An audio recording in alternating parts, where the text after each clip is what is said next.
You are going to become a logarithm master. Give me a follow for unbridled mathematical joy. All right, so here we have this log equation. We have 2 times log of x is equal to log of 2 plus log of 6x minus 10.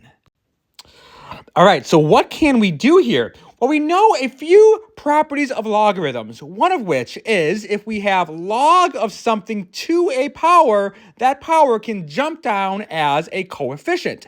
So if we have log of x to a power, that power jumps down as a coefficient. Here we have 2 log of x, so that's equivalent to saying log of x squared, right? Because log of x squared, the 2 would jump down, and that's equal to 2 times log of x. So 2 log of x, that's the same thing as log of x squared. Let's see if this helps us at all or not. Well, that's going to be equal to log of 2 plus log of 6x minus 10. And remember, if there's no base written, the base here is going to be base 10. So this is log base 10 of 2 plus log base 10 of 6x minus 10.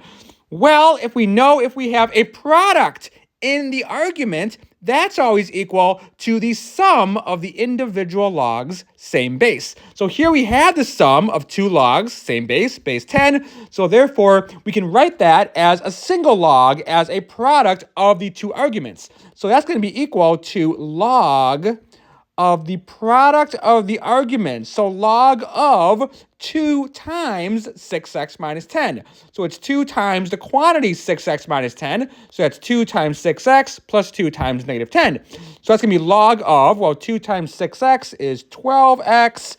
And then 2 times negative 10 is minus 20.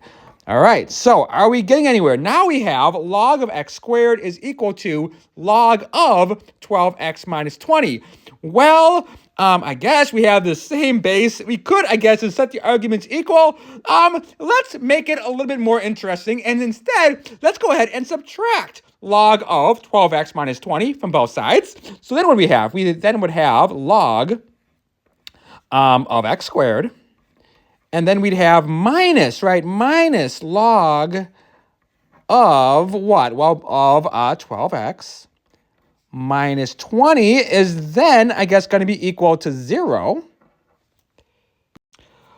Okay, now what can we do? Well, remember, another property is if we have a quotient in the argument, so if we're dividing in the argument, that's going to be equal to the difference of the individual logs, same base. Well, here we have a difference. We're subtracting 2 logs, both base 10, so we can write that as a single log as a quotient. So we can write this as log of, well, a quotient, so of x squared over or divided by the other argument of 12x minus 20 is going to be equal to 0. Now, what does this mean?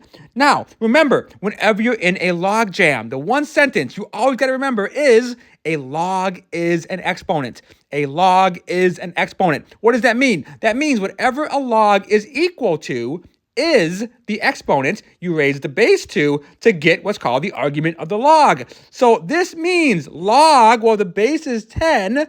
So this means that 10 to the 0th power, 10 to the 0 is equal to x squared over 12x minus 20. Remember, anything to the 0 other than 1 is anything to the 0 other than 0 is equal to 1. So this means that 10 to the 0, but 10 to the 0 is 1, is equal to x squared over 12x minus 20. So this means that x squared over 12x minus 20 is going to be equal to, well, 10 to the 0, which is equal to 1. So now, now we can just go ahead and multiply. We can always kill a fraction off by multiplying whatever that bottom number, the bottom part of the fraction is. So this means that, I guess, x squared is going to be equal to, well, multiplying by 12x minus 20, we get x squared is equal to 12x minus 20. From there, we could just set this equal to 0. So we'd have x squared, subtracting 12x, we'd have minus 12x, and then adding 20, so plus 20.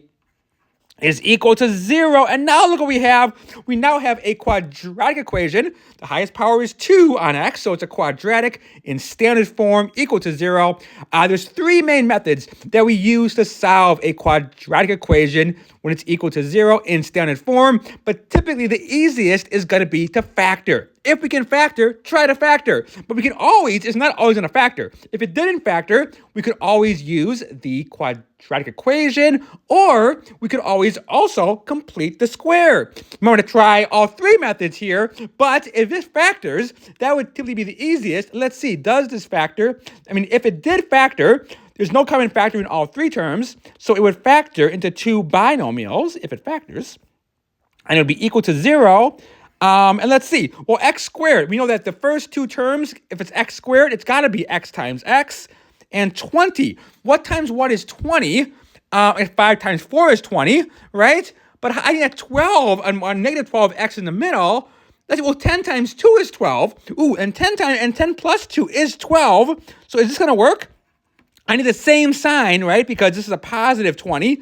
So if they're both positive or they're both negative, I'm going to get a positive 20. If they're both positive, that's going to give me a positive 12x in the middle. Since the middle term is negative, if these are both negative, you can always check that by distributing. Get x squared minus 2x minus 10x indeed gives you the middle term of minus 12x, and then negative 10 times negative 2 is indeed plus 20. So now we're multiplying 2 things together. We're equal to 0. So what has to be true? At least, right? At least one of the factors, one of the things that you're multiplying together has to be 0. So if x minus 10 is 0, well, that means that x is equal to 10. Or if x minus 2 is 0, that would mean that x would be equal to 2. And we know when we're solving a log equation, we got to check to make sure that these solutions don't make the argument negative, because 10 to any power is never going to be negative. So we can't have a negative in the argument, but I don't think 10 or 2 doesn't make anything negative. So it seems like we have 2 solutions here. X is equal to 10 or x is equal to 2. All right. Calculator. Take care.